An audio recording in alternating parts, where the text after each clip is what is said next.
కలిపిస్తే ఇక జీవితంలో చచ్చినంత వరకు మందు జోలిపడు. మందు కాడకపోతే వాంతి చేసుకుంటాడు, మందు కాడకపోతే వాంతి చేసుకుంటాడు. మద్యం సేవించే వాళ్ళు ఎవరన్నా ఉంటే వెంటనే మానేయాలి, వాళ్ళ చేత మానిపించలేకుండా ఉన్నాము అనుకునే వాళ్ళు ఖచ్చితంగా ఈ వీడియో లాస్ట్ వరకు చూడండి. ఇప్పుడు మనం ప్రజెంట్ మినీ బస్ మీద అయితే ఉన్నాం అనమాట. అక్క, మందు తాగే వాళ్ళు మానిపోయాలంటే ఏంది పరిస్థితి?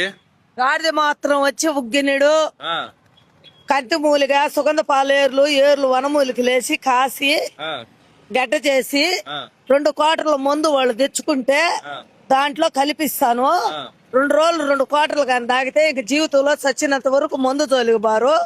దాని ఖరీదు వచ్చి 6,500 ఒక మనిషికి వచ్చి 2 క్వార్టర్ల మందు తెచ్చుకోవాలా. ఇంక జీవితంలో తాగరు. వేలల్లో మంది ఎత్తుకోబోతారు నా కాడ. మానేస్తారా? నిజంగానే వేలల్లో మంది మానేసి ఉండారు. మా ఇంట్లో మా ఆయన మానేసే 16 ఏళ్లు. ఎక్కడెక్కడ వాళ్ళు కరీంనగర్ వాళ్ళకైతే 20 మందికి ఇచ్చా, చిత్తూరు వాళ్ళకైతే 30 మందికి ఇచ్చుండా, కోడూరు వాళ్ళకైతే 20 మందికి ఇచ్చుండా. అట్ట వర్ష, శ్రీకాకుళం, సీమకలింగం వాళ్ళు కార్లు వేసుకొని వచ్చి ఎత్తుకోబోతారు. మానేసిన వాళ్ళే మళ్ళీ వచ్చి వాళ్ళ తమ్ముళ్ళకి, వాళ్ళ అన్నలకి, వాళ్ళ బామార్దులకి, చుట్టుపక్కల వాళ్ళందరికి ఇస్తారు. ఇంక ముందు జోలికే పాడు. ఆ లైఫ్ బాగుపడుతుంది జీవితంలో.